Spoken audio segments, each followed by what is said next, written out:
Hi guys. हमारी राजस्थान की राज्य व्यवस्था की जो राव चौधरी वाली जो बुक है उसका जो 8th एडिशन है उसका टॉपिक नंबर आरपीएससी में अभी करवा रहा हूँ। और इससे पहले भी मैंने एक दो टॉपिक यहाँ पे करवा दिए, तो वो आप थोड़ा सर्च करिएगा। और अगर आपको कंटेंट पसंद आता है तो लाइक और सब्सक्राइब जरूर करिएगा। और मैं जहाँ पे बता रहा हूँ एटलीस्ट उनको उन टॉपिक का उनका जैसे आरपीएससी है उसके अंदर से जो चीज़ें मैं आपको बता रहा हूँ उनको आपको इजीली ध्यान रखना है। आपको सारे अध्यक्ष और सारे सदस्य याद करने की जरूरत नहीं है, बट जितना आप याद कर सकते हो उतना कोशिश अच्छी करना कि चीजें याद हो। चलिए शुरू करते हैं। और कंटेंट अगर पसंद आता है तो लाइक और सब्सक्राइब जरूर करें। चलिए शुरू करते हैं। देखिए आरपीएससी, सबसे पहले ये देखिए राजस्थान लोक सेवा आयोग जो है ना, यूपीएससी की तर्ज पर राज्यों में लोक सेवा आयोग है। ठीक है, मतलब जैसे यूपीएससी की तर्ज पर राज्यों में लोक सेवा आयोग है। ठीक है, संविधान के भाग 14। अब यहाँ से क्वेश्चन बनने शुरू हो जाएंगे। जब जब क्वेश्चन आया हुआ है ना, मैं आपको थोड़ा सा हिंट देता रहूंगा कि यहाँ से क्वेश्चन आया हुआ है ना, तो वो ध्यान रखना। ठीक है, पढ़ने को कुछ भी पढ़ सकते हैं लेकिन हमें कंटेंट पता हो कि कहाँ से क्वेश्चन आते हैं तो थोड़ा सा सही रहता है। तो देखो संविधान के भाग 14 में अनुच्छेद 315 से लेकर 323 तक राज्य लोक सेवा आयोग की संरचना, नियुक्ति, कार्यकाल, योग्यता, सेवा शर्तें, शक्तियां और का उल्लेख मिलता है। इन सब के बारे में हम आगे चलकर आर्टिकल में पढ़ेंगे। ठीक है, ये ध्यान रखना। 315 से 323 भाग कौन सा है? 14। राजस्थान लोक सेवा आयोग एक संवैधानिक निकाय है। कैसा निकाय है? संवैधानिक निकाय। एक एक लाइन से एक ही क्वेश्चन। आरपीएस एक परामर्शकारी और सलाहकारी निकाय है। बिल्कुल है। यह निकाय राज्य सरकार को परामर्श देती है, लेकिन राज्य सरकार इसकी सलाह मानने के लिए बाध्य नहीं है। अब यही स्टेटमेंट वैसे बन के क्वेश्चन आ जाएगा। ठीक है ना, ये ध्यान रखना इन बातों को। परामर्श दे सकती है लेकिन बाध्यकारी नहीं है मानने के लिए। ठीक है, यदि राज्य सरकार आरपीएससी की सलाह नहीं मानती तो राज्य सरकार को विधानमंडल में इसका कारण बताना होगा। ठीक है, ये ध्यान रखना। अनुच्छेद 16, अनुच्छेद 234, अनुच्छेद 315 से लेकर 323 तक लोक सेवा आयोग की विभिन्न कार्यों एवं शक्तियों को संबंधित है। अब ये क्वेश्चन पूछ लेंगे तुमसे, इनमें से कौन सा आर्टिकल आरपीएससी से संबंधित नहीं है? तो ये 4 हैं, ये याद रखना, और कोई अलग आएगा तो वो नहीं है। फिर देखो, भारत सरकार अधिनियम 1935 के तहत प्रांतों में लोक सेवा आयोग का गठन हुआ। बिल्कुल हुआ। स्वतंत्रता से पूर्व राजस्थान के 3 रियासतों में लोक सेवा आयोग था। सब एक तो था जोधपुर में 1939 में, जयपुर रियासत में, और जयपुर रियासत में 1940 में बना, और बीकानेर रियासत में 1946 में लोक सेवा आयोग का गठन हुआ। अब देखो ये क्वेश्चन पिछली बार जो आरएस का एग्जाम हुआ था उसमें आया हुआ है ना, तो ऐसे ध्यान रखना किसमें था। एक एक लाइन से एक क्वेश्चन बनेगा। अभी देखो 16 अगस्त 1949 को राजस्थान के तत्कालिक राज प्रमुख मानसिंह सेकंड द्वारा अध्यादेश जारी किया गया। अब यहाँ से क्वेश्चन बनना शुरू। अध्यादेश जारी करा गया कब? 16 अगस्त को। उसके 4 दिन बाद यानी कि 20 अगस्त को 1949 को प्रभावी हुआ, और अध्यादेश की धारा 1(3) की ये प्रभावी कब हुआ? 20 अगस्त को, यानी 4 दिन बाद। दोनों डेटे याद रखोगे? बिल्कुल। धारा 1(3) की पालना में 22 दिसंबर 1949 को गजट में प्रकाशित हुआ। तो गजट में प्रकाशित कब हुआ? 22 दिसंबर 1949। तीनों चीजें याद होगी। अतः इसी दिन मूलतः राजस्थान लोक सेवा आयोग की स्थापना हुई। राजस्थान में लोक सेवा आयोग आरपीएससी ने अपना कार्य प्रारंभ 22 दिसंबर 1949 को किया। तो 3 डेटे बहुत इंपॉर्टेंट है। 16 अगस्त को इसमें अध्यादेश जारी होता है, 20 दिसंबर को काम करना प्रभावी होता है, और 22 दिसंबर को काम करना शुरू कर देता है। 22 दिसंबर को राजस्थान लोक सेवा आयोग का स्थापना दिवस भी मनाया जाता है। राजस्थान लोक सेवा आयोग का गठन के समय मुख्यालय जयपुर था, लेकिन बाद में इसको चेंज करा गया। कब? मैं बता देता हूँ। सत्यनारायण राव समिति हुई थी, उसकी सिफारिश पे इसको कहाँ भेज दिया गया था? इसको अजमेर भेज दिया गया था। ठीक है, कब भेज दिया गया था ये भी एक डेट ध्यान रख लेना, 21 अगस्त 1958 को। तो ये डेट है देखो, सत्यनारायण राव समिति की सिफारिश पर 21 अगस्त 1958 के पश्चात इसका मुख्यालय अजमेर स्थानांतरित कर दिया गया। आयोग के नए भवन घुघरा घाटी अजमेर तथा मोनोग्राफ का उद्घाटन राज्यपाल श्री अंशुमन सिंह 21 अक्टूबर 2000 को किया गया। अब इसमें ये याद करने की जरूरत है नहीं किसने उद्घाटन किया, बस ये याद रखना। ठीक है, कि 21 अगस्त 1958 को इसका मतलब अजमेर मुख्यालय इसका स्थानांतरण कर दिया, ट्रांसफर कर दिया था। ठीक है, आरपीएससी की सेवा शर्तें एवं कार्यों की सीमा नियम 1951, ठीक है, जो 23 मार्च 1951 राष्ट्र प्रमुख द्वारा पारित की गई। इन नियमों में 1961 और 1983 में संशोधन किया गया। ठीक है, मतलब इसमें 1961 और 1983 में क्या करा गया? संशोधन करा गया। समझ गए बात? फिर आरपीएससी जो है उसकी सेवा शर्तें नियम है 1974 की, राज्यपाल द्वारा पारित है। ठीक है, आरपीएससी का विनियमन एवं प्रक्रिया का सत्यापन अध्यादेश 1975 जो 4 फरवरी 1976 को गवर्नर की मंजूरी के बाद प्रभावी हुआ। अब देखो इसमें तुम ये 3 चीजें ध्यान रखना कि ये जो 3 है ना, ये तीनों के तीनों नियम से संबंधित है। यानी कि सबसे पहली बार जब अगर नियम बनाया गया आरपीसी को, बनाया गया 1951 में, फिर बनाया गया 1974 में, ठीक, और फिर बनाए गए जो 1975 में, जो 1904 फिर 1976 को प्रभावी हो गए। ठीक है, ध्यान रखना। राजस्थान लोक सेवा आयोग राजपत्रित कर्मचारी सेवा नियम और विनियमन 1991 तथा नियम और विनियमन 1999 बनाए गए। ठीक है, ये कोई खास बात है नहीं। 21 अप्रैल को लोक सेवा दिवस मनाया जाता है, ये सबको ही पता होता है। ठीक है, एग्जाम दृष्टि से क्या इंपॉर्टेंट है देखिए, इसको थोड़ा देखिए, एग्जाम दृष्टि से क्या इंपॉर्टेंट है। देखो, आरपीसी के प्रथम अध्यक्ष कौन रहे? एस के घोष आरपीसी के प्रथम अध्यक्ष रहे। आरपीसी के प्रथम पूर्णकालिक अध्यक्ष कौन रहे? S C Tripathi. सर्वाधिक कार्यकाल वाले आरपीसी के चेयरमैन कौन रहे? देवी शंकर तिवारी। अब मैं जो बोल रहा हूँ ना, उन पे थोड़ा जोर देना तुम, जो मैं आपको बताना चाह रहा हूँ, एक्स्ट्रा चीजें मैं नहीं बताऊंगा। ठीक है, एस के घोष और आरपीसी के प्रथम पूर्णकालिक अध्यक्ष एस सी त्रिपाठी। मैक्सिमम कार्यकाल देवी शंकर त्रिपाठी और मिनिमम कार्यकाल as a chairman P L Rawat. लगभग कितने दिन? 34 दिन। और ठीक है, उसके बाद ये देखो, एन के बरुआ राजस्थान लोक सेवा आयोग के अध्यक्ष और सचिव दोनों पद पर रहे। यानी एन के बरुआ क्या थे? ये अध्यक्ष और सचिव दोनों पद पर रहे हैं। ठीक है, फिर ओपी गुप्ता आरपीसी के ऐसे सदस्य थे जो राज्य सरकार में मुख्य सचेतक भी रहे। एस टी ओजवल ऐसे राजस्थान के मुख्य सचिव जो आरपीसी के सदस्य भी रहे। एस सी त्रिपाठी लोक सेवा आयोग के सदस्य व आरपीसी के अध्यक्ष भी रहे।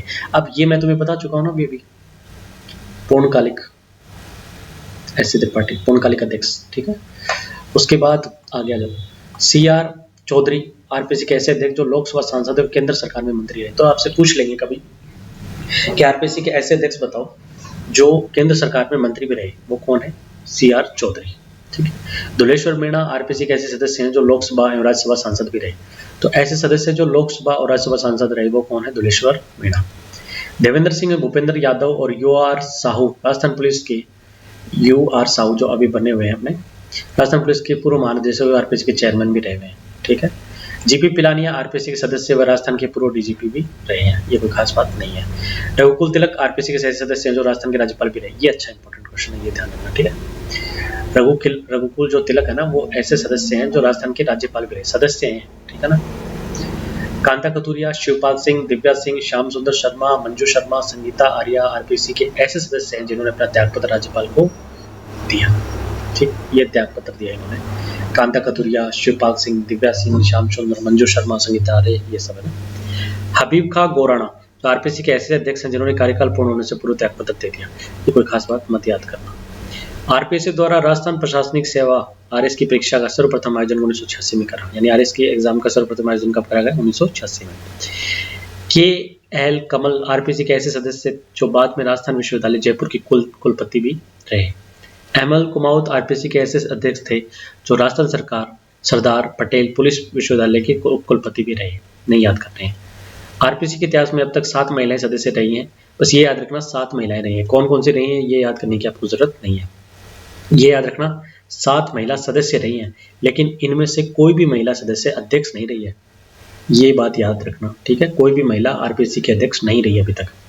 वर्तमान तक आरपीसी में नियुक्त महिलाएं कौन कौन सी हैं? देखो, कांता कथुरिया है, कमला भील है, प्रकाशवती शर्मा है, दिव्या सिंह है, राजकुमारी शर्मा है, राजकुमारी गुज्जर है, संगीता आर्य और मंजू शर्मा। ठीक, श्रीमती कांता कथुरिया और प्रकाशवती शर्मा आरपीसी व यूपीसी दोनों के सदस्य रही है। तो ये थोड़ा सा इंपॉर्टेंट है, ये ध्यान रखना। प्रकाशवती शर्मा और ये दोनों यूपीसी के सदस्य रही हैं। कमला भील आरपीसी के ऐसी सदस्य रही हैं जो राजस्थान सरकार में राज्य मंत्री भी रही हैं। श्रीमती कांता कथुरिया राजस्थान राज्य महिला आयोग के प्रथम अध्यक्ष थी एवं पूर्व विधायक भी रही। जब मैं अभी इससे नेक्स्ट चैप्टर अपना यही आएगा राजस्थान राज्य महिला आयोग, इसके बारे में मैं बताऊंगा पूरी, इसमें टोटल कितनी महिलाएं सदस्य रही हैं, इसकी कुल संरचना क्या है, वो अपन नेक्स्ट चैप्टर में पढ़ेंगे। तो ये ध्यान रखना, श्रीमती कांता कथुरिया राजस्थान राज्य महिला आयोग के प्रथम अध्यक्ष रही है। ठीक है, दिव्या सिंह आरपीसी की ऐसे सदस्य जो लोकसभा सांसद भी रही। ठीक है, ये तो था मोटा मोटा जो एग्जाम दृष्टिकोण से एग्जाम में पूछते हैं। तो देखो, आजकल एग्जामिनर का दिमाग जाता है इस आर्टिकल्स पे, तो आर्टिकल्स को बड़ा ध्यान से समझिएगा, मैं बताना चाह रहा हूँ वही समझिएगा। देखो, आर्टिकल 315 से 323 तक हमने ऊपर बात करी थी। ठीक है, ये आरपीसी से संबंधित और ये संघ लोक सेवा आयोग से संबंधित है ना। तो भाग 14 में जिक्र करा गया, ये ऊपर अपन ने पढ़ लिया। अब इसके बारे में सबसे पहले 315 सब क्लोज इसमें 4 दे रखे हैं, तो वो ध्यान रखिएगा। देखो 315 में ये लिखा हुआ है कि राजस्थान जो आरपीसी के गठन का प्रावधान, यानी कि सबसे पहले गठन होगा। गठन में क्या क्या हो देखो, 315 एक में ये लिखा हुआ है कि प्रत्येक राज्य में एक लोक सेवा आयोग यानी पीएससी होगा, पब्लिक, ठीक है, समझ गए ना। राज्य मतलब एक लोक सेवा आयोग होगा, ठीक है, जिसका गठन राज्यपाल द्वारा गठन के लिए विधि राज्य मंडल द्वारा बनाई जाएगी। यानी गठन कौन करेगा, राज्यपाल करेगा, और विधि कौन बनाएगा, राज्य विधानमंडल बनेगा। दोनों बातें ध्यान रखना, ठीक। 315(2) में लिखा हुआ है संयुक्त लोक सेवा आयोग यानी जेपीएससी, यानी कि 2 राज्यों को मिलाकर भी एक आयोग बनाया जा सकता है, जिसको बोला जाएगा संयुक्त लोक सेवा आयोग। 2 या 2 से अधिक राज्यों के लिए संयुक्त सेवक आयोग का गठन संसद करती है। कौन करती है, संसद करती है। संबंधित राज्य के विधानमंडल द्वारा इस आशय का प्रस्ताव पारित करने पर, जैसे 1966 में पंजाब व हरियाणा हेतु संयुक्त लोक सेवा आयोग का गठन हुआ। अब इतनी बात ध्यान रखना कि देखो हमने कहा कि जब कभी भी राज्य में आरपीसी बनानी है या पीएससी बनानी है तो उसका गठन करेगी राज्य विधानमंडल, ठीक है, गठन करेगी राज्य विधानमंडल, उसके नियम बनाएगी राज्य विधानमंडल।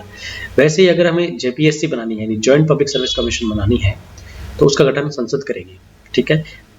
इसका एक एग्जांपल है कि पंजाब और हरियाणा को मिलाकर, इन दोनों राज्यों को मिलाकर 1966 में एक संयुक्त लोक सेवा आयोग बनाया गया था, ठीक।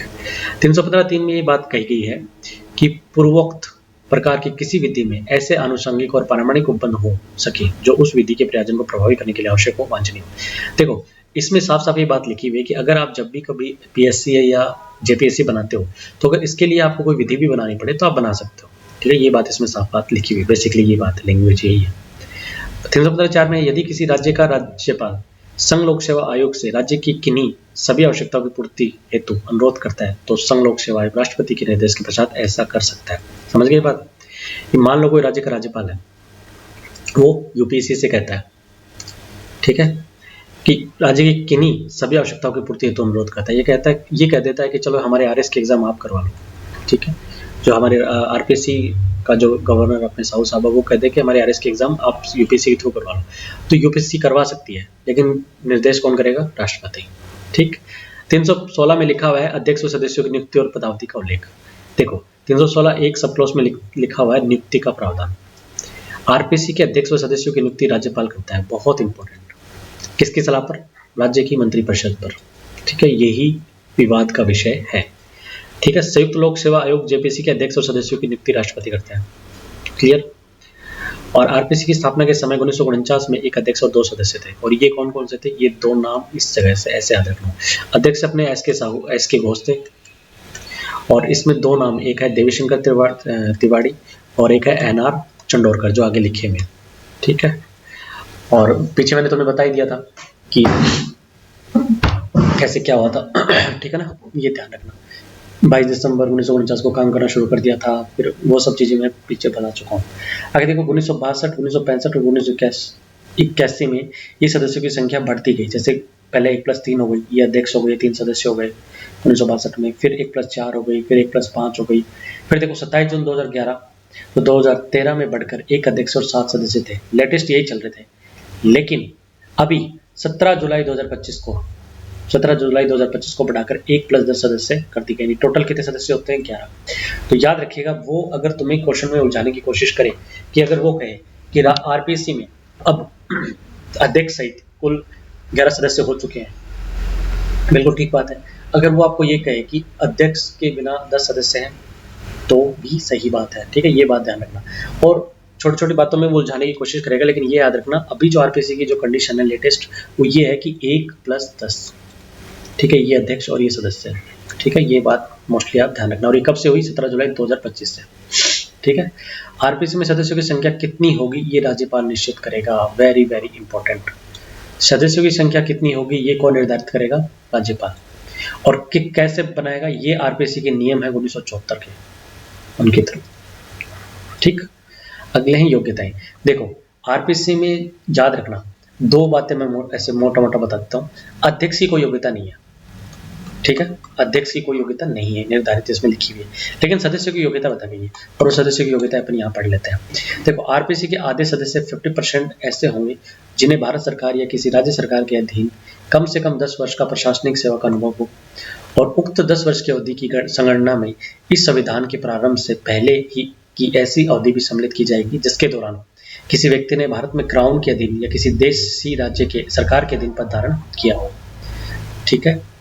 आरपीसी के आधे सदस्य 50% राजनीतिक, शिक्षा, कानून, समाज सेवा क्षेत्र से होंगे। ये नाम याद रख लेना, राजनीतिक, शिक्षा, कानून, समाज सेवा क्षेत्र से होंगे।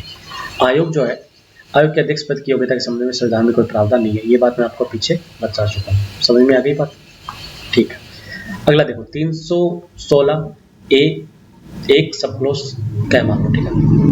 कार्यवाहक अध्यक्ष, यदि आयोग के अध्यक्ष का पद रिक्त हो जाता है तो अध्यक्ष अनुपस्थिति के कारण अन्य कारण अपने पद के कर्तव्यों का पालन करने में असमर्थ होता है, तो उस स्थिति में आयोग के अन्य सदस्यों में से एक सदस्य जिन्हें राज्यपाल नियुक्त करे उन कर्तव्यों का पालन करेगा जब तक नए अध्यक्ष की नियुक्ति न हो जाए, अर्थात राज्य लोक सेवा आयोग में कार्यवाहक अध्यक्ष की नियुक्ति राज्यपाल करता है। अब इतनी बात समझ में आ गई कि पहले याद रखना, कार्यवाहक अध्यक्ष की नियुक्ति कौन करता है? राज्यपाल करता है। ठीक है। और वो कब तक बने रहेंगे? जब तक कि नए अध्यक्ष की नियुक्ति ना हो जाए। और ये बात कब बताई गई? ये बताई गई 15वें संविधान संशोधन 1963 में ये बात बताई गई। ठीक है, समझ गए मेरी बात? तो संयुक्त लोक सेवा आयोग में कार्यवाहक अध्यक्ष की नियुक्ति राष्ट्रपति करता है। जेपीएससी की बात करेंगे तो कौन करेगा? राष्ट्रपति। क्लियर हुई? चलो 316(2) पदावधि यानी कार्यकाल की बात करता है। आरपीसी के अध्यक्ष और सदस्यों के कार्यकाल का पद ग्रहण से 6, 62 वर्ष इनमें से जो भी पहले हो, अर्थात 6 वर्ष का कार्यकाल या 62 वर्ष की सेवानिवृत्ति की आयु, इन दोनों में से जो भी पहले हो। क्लियर हुई बातें? तो एक बार मोटा मोटा आप समझना चीजों को। ठीक है। पदावधि क्या हुई कि 6-62। ठीक है। और ये कब चेंज करेगी? ये लाएगी 41वां संविधान संशोधन 1976 में। ठीक है। ठीक है। और इससे पहले क्या था? ये 60 वर्ष थे। ठीक है। उसको बदलकर क्या कर दिया गया? 62 कर दिया गया। ठीक है ना। 41वां संविधान संशोधन 1976 होता है जिसमें 62 साल कर दिया। तो अब कितनी है? 6-62 याद रखना। ठीक है। और जेपीसी की भी सेम ही है 6-62। ठीक है। अनुच्छेद 316(2) क में त्याग पत्र की बात करता है। आरपीसी के अध्यक्ष व सदस्य अपना त्याग पत्र राज्यपाल को देते हैं। किनको देते हैं? एक सेकंड देखो, आरपीसी के अध्यक्ष व सदस्य अपना त्याग पत्र किसको देते हैं? राज्यपाल को देते हैं। जबकि जेपीएससी के अध्यक्ष व सदस्य अपना त्याग पत्र राष्ट्रपति को देते हैं। लोक सेवा आयोग के किसी सदस्य को अनुच्छेद 317, जब 317 पढ़ाऊंगा तब बताऊंगा कि रीति के अनुसार उसको पद से हटाया जा सकता है। ठीक है। ये तो त्याग पत्र की बात हुई, और हटाया कैसे जा सकता है वो 317 में लिखा हुआ है। ठीक है। 316(3) में लोक सेवा आयोग के सदस्य कार्यकाल समाप्ति के बाद उसी पद पर पुनर्नियुक्ति के पात्र नहीं होंगे। उसी पद पर ध्यान रखना। ठीक है। उसी पद पर। ठीक है। आगे देखिए 317 पे है खतरा यानी हटाना। देखो, लोक सेवा आयोग के अध्यक्ष व सदस्यों के बर्खास्तगी है हटाया जाना, और निलंबन का प्रावधान। अब देखो, बर्खास्तगी और निलंबन ये दोनों अलग अलग बातें हैं। ठीक है। हटाना तो पूर्ण तरीके से हटा दिया, निलंबन मतलब कुछ टाइम के लिए आपको सस्पेंड कर दिया, ऐसा समझो आप। ठीक है। अब देखो 317(1) में लिखा हुआ है हटाने का कारण कदाचार का आरोप सिद्ध होने पर। ठीक है। जांच कैसे? उच्चतम न्यायालय के न्यायाधीश के अनुसार। अब ये बातें है ना, मैं पीछे आपको बता चुका हूँ, जब मैंने मानवाधिकार पढ़ाया था तब भी बताया था, या फिर मैंने जब आपको सीवीसी पढ़ाया था, यानी कि जब मैंने इंडियन पॉलिटी में आपको सीवीसी पढ़ाया, सूचना आयोग पढ़ाया, उन दोनों में सेम सी कंडीशन है ना। तो वैसे ही इसमें कि अगर कदाचार का आरोप लगता है किसी सदस्य पर या अध्यक्ष पर, ठीक है, तो क्या होता है उसमें क्या सिस्टम होता है कि राष्ट्रपति द्वारा पद से हटाया जाएगा। किसके द्वारा? राष्ट्रपति के द्वारा पद से हटाया जाएगा। ठीक है, अध्यक्ष सदस्य को। और कैसे हटाएगा? ये सुप्रीम कोर्ट के आर्टिकल 145 के अधीन जो प्रक्रिया अपनाई जाती है ना, उसकी जांच के बाद इसको हटाएगा। ठीक। और 317(2) जो वेरी वेरी इंपॉर्टेंट है, जिससे बहुत बार क्वेश्चन आए कि निलंबन यानी आरपीसी के अध्यक्ष और सदस्यों की जांच के दौरान राज्यपाल निलंबित कर सकता है। ठीक है। संयुक्त लोक सेवा के अध्यक्ष और सदस्यों की जांच के दौरान राष्ट्रपति निलंबन करेगा। अब इसमें है ना और तीसरी बात 317(3) कदाचार के अलावा निम्नलिखित परिस्थितियों में राष्ट्रपति के अध्यक्ष और सदस्यों के पद को हटाया जाता है, जैसे कि दिवालिया घोषित हो जाए, मानसिक व शारीरिक रूप से अक्षम हो जाए, अपनी पदावधि में अपने पद के कर्तव्यों के बाहर किसी सवेतन नियोजन में लगता है अर्थात लाभ का पद स्वीकार करे। अब देखो, त्याग पत्र इंपॉर्टेंट है तो इसके बारे में छोटी 2-3 चीजें समझ लो। देखो, यहाँ मैं लिख रहा हूँ त्याग पत्र। अब त्याग पत्र अलग चीज है, हटाना अलग चीज है। ठीक है। त्यागपत्र मैंने तुमको पहले अच्छे से बता दिया कि त्यागपत्र किस किस को ये देंगे, राज्यपाल को देंगे, ये तुम्हें अच्छे से पता है, ठीक है। हटाने का मोस्ट इंपॉर्टेंट बात है, देखो समझो मेरी बात को। हटाने के केस में क्या होगा, प्रेसिडेंट हटाएगा। कब, जब हटाना या बर्खास्तगी एक ही बात है, ठीक है। प्रेसिडेंट हटाएगा जब उसको पता चला है कि किसी सदस्य या किसी अध्यक्ष के खिलाफ कदाचार का आरोप है, और जब कदाचार का आरोप होगा तो वो सबसे पहले क्या करेगा, सुप्रीम कोर्ट के, यानी कि जो प्रेसिडेंट है वो सुप्रीम कोर्ट के से क्या करवाएगा, सुप्रीम कोर्ट में आर्टिकल 145 के अंतर्गत एक कार्रवाई होगी, जिसके अंतर्गत पूरी कार्रवाई होगी। और अगर ये सुप्रीम कोर्ट ये सलाह दे देता है कि भाई ये दोषी है, तो फिर इसको कौन हटा देगा, प्रेसिडेंट हटा देगा। किनको, अध्यक्ष और सदस्य को। इतनी बात समझ में आ गई, क्लियर। अगर बाई चांस इसके अलावा इनका निलंबन करना है, ठीक, तो 317 सब क्लॉज 2, ये 317 एक में लिखी हुई है, ठीक है, सब क्लॉज 2। इसमें क्या बात बताई गई है, इसमें साफ है कि राज्यपाल सदस्य और अध्यक्षों का निलंबन कर सकता है। समझ में आई बात है। और एक तीसरी कंडीशन ये बनती है कि बाकी किसी भी कंडीशन में, जैसे कोई दिवालिया घोषित हो गया हो, जैसे कोई मानसिक हो, जैसे कोई अवधि हो, तो राष्ट्रपति डायरेक्ट हटा देगा। इसमें कोई आपको सुप्रीम कोर्ट से जांच करवाने की जरूरत नहीं है। ये इंपॉर्टेंट था, इसलिए थोड़ा सा जोर दिया गया है इस पर, ठीक है। क्लियर हुई बातें। चलिए 317(4) में यदि लोक सेवा आयोग का अध्यक्ष या कोई अन्य सदस्य किसी निगमित कंपनी के सदस्य के रूप में और कंपनी के अन्य सदस्यों के साथ निम्नलिखित रूप से किसी प्रकार से संयुक्त या हितबद्ध है या हो जाता है या उसके लाभ में भाग लेता है, तो वह कदाचार का दोषी समझा जाएगा। क्लियर हुई। चलिए अगला है लोक सेवा आयोग के अध्यक्ष और सदस्यों और कर्मचारी बंधुओं की सेवा शर्तों के बारे में विनियमन मनाने की शक्ति, ठीक है। 318 क में क्या बताया गया है कि राजस्थान लोक सेवा आयोग के सदस्यों की संख्या व उनकी सेवा शर्तों का निर्धारण राज्यपाल करता है, ठीक है। संयुक्त लोक सेवा आयोग के सदस्यों की संख्या उनकी सेवा शर्तों का निर्धारण राष्ट्रपति करता है। 318 ख में आयोग के कर्मचारी बंद के सदस्यों की संख्या और उनकी सेवा की शर्तों के संबंध में उपबंध राज्यपाल कर सकेगा, ठीक है। परंतु लोक सेवा आयोग के अध्यक्ष और सदस्यों की सेवा शर्तों में उनकी नियुक्ति के पश्चात लाभकारी परिवर्तन नहीं होगा, ठीक है। 319 में क्या लिखा हुआ है, देखो आरपीसी के अध्यक्ष व सदस्यों की सेवानिवृत्ति की बात है, रिटायरमेंट के बाद पद धारण करने से संबंध में प्रतिषेध। अब ना इसमें ना एक मोटी बात, बस एक मोटी बात और सारे क्वेश्चन सॉल्व, समझने की कोशिश करना। देखो अगर हम अध्यक्ष की बात करते हैं, किसकी बात करते हैं, अगर हम अध्यक्ष की बात करते हैं ना, तो इसमें यही बात लिखी हुई है कि जो आरपीसी का जो अध्यक्ष होगा और यहाँ पे सदस्य है, बस इसको तुम समझ लेना कि आरपीसी के अध्यक्ष जो है सेवा रिटायरमेंट के पश्चात संघ लोक सेवा आयोग का अध्यक्ष, यानी यूपीसी की बात कर रहा हूं मैं, ठीक है, अध्यक्ष या सदस्य के रूप में अथवा अन्य लोक सेवा आयोग के अध्यक्ष के रूप में नियुक्त होने का पात्र होगा। इतनी बातें समझ में आ गई क्या तुमको यहाँ से यहाँ तक? बस ये इसको रटना नहीं है, इसको समझना है कि मान लो कि तुम ये समझो कि अध्यक्ष बना था कोई आरपीसी में, उसको अगर यूपीसी का अध्यक्ष बनाया जाएगा तो वो बन जाएगा, उसको यूपीसी का सदस्य बनाया जाएगा तो वो बन जाएगा, या किसी अन्य लोक सेवा आयोग का उसको अध्यक्ष के रूप में बनाया जाएगा तो बन जाएगा, ठीक है। समझ रहे हो कि तो भारत सरकार या किसी राज्य सरकार के अधीन किसी अन्य नियोजन का पात्र नहीं होगा। ये बात समझ में आ गई, अन्य कोई नियोजन का पात्र नहीं होगा, ये बन जाएगा, समझ गए। सेकंड कंडीशन सदस्य है कि मान लो कोई आरपीसी का सदस्य था, रिटायरमेंट हो गया, उसके पश्चात अगर उससे यूपीसी का अध्यक्ष बनाया जाएगा, क्यों नहीं बनेगा भाई, उसको एक तरह से बड़ी पोस्ट मिल रही है, सदस्यों के रूप में भी क्यों नहीं बनेगा भाई, उसी राज्य लोक सेवा आयोग के अध्यक्ष के रूप में, हाँ बिल्कुल। अगर मान लो आरपीसी का कोई सदस्य है, उसको आरपीसी का अध्यक्ष बनाया जाता है, क्यों नहीं बनेगा, बनेगा। अथवा किसी अन्य राज्य लोक सेवा आयोग के अध्यक्ष के रूप में नियुक्त होने का पात्र होगा, किंतु आयोग के अध्यक्ष के रूप में नियुक्त होने का पात्र होगा, किंतु भारत सरकार या किसी राज्य सरकार के अधीन किसी अन्य प्रयोजन का पात्र नहीं होगा। समझ में आ गई बात। बस मोटा मोटा ध्यान रखना कि अगर अच्छी पोस्ट मिलेगी तो क्यों नहीं लेगा, और नीचे पोस्ट मिलेगी तो वो नहीं लेगा। अब देखो स्मरणीय रहे कि अरविंद पंत बनाम रघुकुल तिलक 1979 इस निर्णय में कहा गया था कि राज्यपाल का पद केंद्र सरकार के अधीन रोजगार नहीं है, अर्थात ये अध्यक्ष और सदस्य सेवानिवृत्ति के बाद राज्यपाल बन सकते हैं। ये बात इसमें बताई गई थी, समझ गया ना, कि राज्यपाल का जो पद है वो केंद्र सरकार के अधीन रोजगार नहीं है, समझ गया ना। अगला है आर्टिकल 320। देखो लोक सेवा आयोग के कार्य व कर्तव्य, आरपीसी का यह कर्तव्य होगा कि वे राज्य की सेवाओं में सिफारिश करें, ठीक है, और परीक्षाओं और साक्षात्कारों का संचालन करें, ये बात है। अब सबसे पहले देखो 320(2) में क्या लिखी हुई है, 320 एक अपन ने पढ़ा, ठीक। 320(2) में लिखा हुआ है कि यदि संघ लोक सेवा आयोग 2 या 2 से अधिक राज्य अनुरोध करे तो उसका कर्तव्य होगा कि वह ऐसी किन्हीं सेवाओं के लिए जिसके लिए विशेष अर्हताएं वाले अभ्यर्थी अपेक्षित हैं, संयुक्त भर्ती की स्कीमें और उनका प्रवर्तन करने में उन राज्यों की सहायता कर सकता है। समझ गए ना? इसमें सीधी सी बात ये समझ लो कि मान लो यूपीएससी है ना, यूपीएससी चाहे तो कोई भी 2 राज्य हैं उनकी एक एग्जाम करवा सकती है ना, ये समझ लो है ना, और कैसे भी करके उन राज्यों की सहायता कर सकती है एग्जाम करवाने में जो भी है।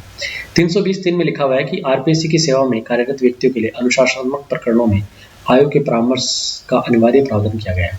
ठीक है, देखो सिविल सेवाओं में और सिविल पदों के लिए भर्ती पद्धतियों से संबंधित सभी विषयों पर सिफारिश। ठीक है, मतलब सिविल सेवा संबंधित जो भी भर्ती परीक्षा उस पर सिफारिश मांगी गई। ठीक है, लोक सेवाओं के पदोन्नति हेतु यानी लोक सेवा के पदोन्नति हेतु सिफारिश तथा एक सेवा से दूसरी सेवा में अंतरकरण होने पर परामर्श देने का कार्य है। ठीक है, समझ रहे हो? अगला अनुशासनात्मक कार्रवाई पर परामर्श देना। लोक सेवकों द्वारा किए गए कार्यों के दावों के संबंध में, पेंशन के संबंध में क्षतिपूर्ति के मामले में परामर्श देना। ठीक है, उपरोक्त 3 इस प्रकार का आरपीएससी राज्यपाल द्वारा निर्देशित किसी अन्य विषय पर भी परामर्श देगी। ठीक है, ये ऊपर जो बताए गए हैं इनके अलावा भी अन्य विषय पर भी राज्यपाल द्वारा निर्देशित किसी अन्य विषय पर भी, मतलब राज्यपाल अगर कहेगा तो आरपीएससी अन्य चीज पर भी क्या दे सकती है, परामर्श दे सकती है। देखो 320(3), 4 और 5 में क्या लिखा हुआ है मोटा मोटा समझ लो कि उपरोक्त अनुच्छेद 320(3) की किसी बात से यह अपेक्षा नहीं होगी कि लोक सेवा आयोग से उस रीति के संबंध में जिससे अनुच्छेद 16(4) में निर्देशित कोई उपबंध किया जाना है, जिससे अनुच्छेद 335 के उपबंध को प्रभावित किया जाना परामर्श दिया जाएगा। ठीक है, किसी राज्यपाल द्वारा खंड 3 के परंतु के अधीन बनाए गए सभी विनियम बनाए जाने के पश्चात यथाशीघ्र राज्य विधानमंडल के समक्ष कम से कम 14 दिन के लिए रखे जाएंगे। ठीक है, और निरस्त या संशोधन राज्य विधानमंडल द्वारा सत्र में करे, जिसमें वह इस प्रकार रखे। समझ गए बात मेरी बात? यानी कि जो इसमें मोटी मोटी बस जो ये बताई गई है कि राज्यपाल द्वारा जो जितने भी परंतु होंगे ना विनियम बताए जाएंगे यथाशीघ्र राज्य विधानमंडल के पास रखे जाएंगे। राज्य विधानमंडल 14 दिन की में इसमें निरस्त कर सकती है या उसको भी जो मतलब उसको प्रभावी बना सकती है। ठीक है, संविधान राज्य लोक सेवा आयोग को राज्य में मेरिट पत्ती के वॉचडॉग के रूप में भी जाना जाता है। ये राज्य का भर्ती प्राधिकरण है। भर्ती प्राधिकरण कौन है? आरपीएससी।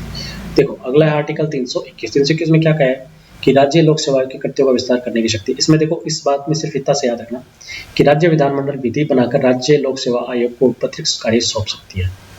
अतिरिक्त कार्य कौन सौंप सकती है? राज्य विधानमंडल। ठीक है, अर्थात उसके कर्तव्यों का विस्तार किया जा सकता है। ठीक है, स्टेटमेंट पे पूछ लेंगे कि आरपीएससी के कर्तव्यों का विस्तार राज्यपाल करता है, नहीं, आरपीए के कर्तव्यों का विस्तार कौन करता है? राज्य विधानमंडल। राज्य विधानमंडल विधि बनाकर राजस्थान लोक सेवा आयोग द्वारा राज्यों की सेवाओं के संबंध में और किसी स्थानीय प्राधिकरण या विधि द्वारा गठित अन्य निगमन निकाय या किसी लोक सेवा आयोग की सेवा के संबंध में अतिरिक्त कर्तव्य का विस्तार करेगा। क्लियर हुई? अगला है लोक सेवा आयोग के व्यय और खर्चे। देखो राजस्थान लोक सेवा आयोग के अध्यक्ष और सदस्यों के वेतन में भत्ते, पेंशन आदि खर्चे राज्य की संचित निधि पर भारित होंगे। अतः राज्य की संचित निधि पर भारित व्यय पर राज्य का विधानमंडल केवल चर्चा कर सकता है, मतदान नहीं कर सकता। ठीक है, ये पेमेंट अपने को याद नहीं रखनी। अगला 323 में आ जाओ। अनुच्छेद 323(2) के तहत आरपीएससी अपना वार्षिक प्रतिवेदन राज्यपाल को सौंपता है। Very very important. आरपीएससी अपना प्रतिवेदन किसको सौंपता है? राज्यपाल को सौंपता है। राज्यपाल उस प्रतिवेदन को प्रतिवेदन की प्रति राज्य विधानमंडल के समक्ष रखवाता है। समझ गए? क्लियर हुई? और देखो इसमें आरपीएससी में एक सचिव होता है, मतलब सचिवालय होता है जो अजमेर में स्थित है। इसमें देखो मोटी मोटी बातें याद रख लो, सारी चीजें याद रखनी होती है। आयोग में एक सचिवालय प्राधिकरण होता है और आयोग का सचिव आईएएस अधिकारी होता है। बस ये याद रखो, आईएएस अधिकारी होता है। और अब नीचे आ जाओ। अब यहाँ देखो प्रथम सचिव थे श्याम सुंदर शर्मा और महिला सचिव रह चुकी है ओटिमा बिड़ला। ठीक है, यहाँ तक याद रखना बस इतना ही। ये याद नहीं करना, ये मेंस के आरएस मेंस के चीजें हैं कि आरपीएससी की स्वतंत्रता है और आरपीएससी का मूल्यांकन। ठीक है, ये अपने को पढ़ना नहीं है। अब देखो ये है छोटी छोटी बातें जो अभी नवाचार हुए हैं आरपीएससी में, वो छोटे छोटे देख लो, बाकी ज्यादा इंपॉर्टेंट नहीं है, बस थोड़ा सा एक बार रीडिंग मार लो। जो इंपॉर्टेंट है मैं अपने आप बताता जाऊँगा। जैसे शिकायत निवारण प्रणाली शुरू हुई थी 2021 में, ओटीआर हुआ था 2022 से शुरू, 10 जनवरी 2022 से। ऑन स्क्रीन मार्किंग हुई थी 2016 से, और ये इंपॉर्टेंट है यहाँ से। ठीक है, एमएल कुमावत समिति 2021 आरपीएससी के पूर्व अध्यक्ष एमएल कुमावत की अध्यक्षता में गठित समिति ने वार्षिक भर्ती कैलेंडर का सुझाव दिया। ठीक है, वार्षिक भर्ती कैलेंडर का सुझाव किसने दिया? एमएल कुमावत। विजय व्यास समिति, यह समिति प्रतियोगिता परीक्षाओं को सुचारू रूप में आयोजित करवाने हेतु गठित की गई। ठीक है। वो पूछ लेंगे कोमाओत समिति, विजय व्यास समिति किससे संबंधित है, ध्यान रखना।